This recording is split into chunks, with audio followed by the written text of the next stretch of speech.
Sweet soul, I thank you for your light and its warmth. It's always a pleasure to be able to connect with you. And I want you to think of the past. I love the irony of life because while we must forget the hurt, the pain of the past, at this point in time, I want you to remember all of those things that you were able to get through. You survived that. Matter of fact, you didn't just survive, you were able to thrive. Whatever curveballs life threw at you, you are still here, you're still standing, and you have to congratulate yourself for that.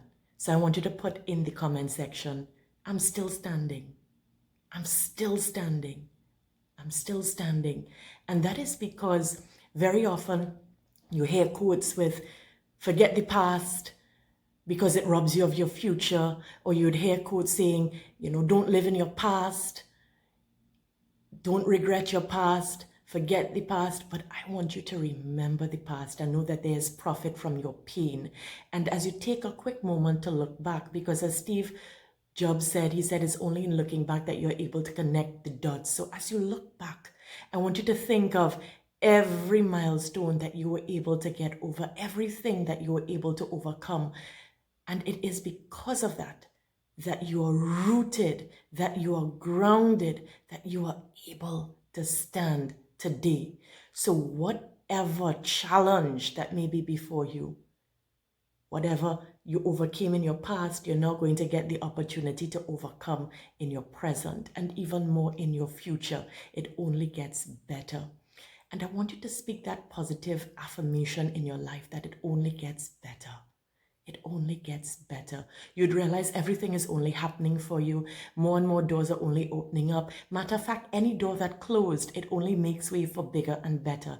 Anything that was taken from you, it only cleared the way for even bigger and better to come your way. It is not working against you. It's all happening in your favor. For me, I think of character building I had from 2014 to about 2015. And I'd share with you this story because it was 2014. And you know how many times they say deceit comes in the form of a smile? Well, it's true. Someone I love and care about deeply was on my computer at home, and I literally saw after they left, thinking that I was on my social media platform. This was November 2014, only to discover that this person in conversation was doing what they would term as spiritual wickedness. And I was like, people do those things? Apparently they do. Sometimes people are jealous of you because of your smile. Sometimes people are jealous of you because of what you have or what you don't have, what you're blessed with, or maybe what you don't have the opportunity to get. Sometimes they don't even know what they're jealous of you for. It's just your lights. It's just something. It's just, there's a breath of fresh air that they're not accustomed to, that they feel when they're around you because your world seems lighter and brighter. And it's not because you didn't have challenges, but it was because of your mindset and your ability to overcome those challenges. So 2014 November, I was faced with that heartache, and I closed the door on that relationship in my life. But in closing the door, I closed it and still kept the love, because sometimes you love people from a distance. Then it was January 2015 that I was in a car accident and my vehicle was written off. When I came out of that vehicle, what I did, I thanked God for life. The feeling to complain did not come. It was the feeling of giving thanks that came. Because of whatever else I went through in the past, I already knew then that the secret was to just give thanks. Give thanks. Start with one thing and then another.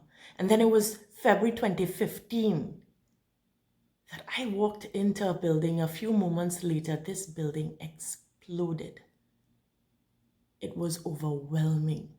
As I walked outside and I saw so many people with glass in different parts of their body, blood coming from different parts of their body, and an image that could only be described as what you would see in a movie to fit this scene. I was overwhelmed. And I flashed back on 2014 November and I thought, is this happening because of that? Until out of nowhere, while I went to the ambulance and the ambulance wouldn't take me because I was the only person without a scratch. The only person the ambulance wouldn't take. And that day, I dressed in a way that I wouldn't normally dress, but it was a way that I felt was also part of the protective garment that I was given. And this lady out of nowhere came up to me and said, I was across the road and I saw you. And I was told to let you know that your guardian angel is with you, that God loves you, and He's working over time to protect you and to ensure that you are well. So I'm here to say to you that whatever, you didn't only survive, but whatever led you to your better, whatever led you to this moment, and regardless of whatever challenge you're facing, think of moments like that. It may not be that someone came up to you and gave you that reminder, but just you overcoming it is a reminder that you are loved, you are blessed, and it only gets better. Love and light to you always. I thank you so much for your light and its warmth as I remind you, in looking back, think of all you were able to overcome. Look at your yesterday as the reason why you're here today. You're able. Thank you. Soulfully yours, I'm Michelle.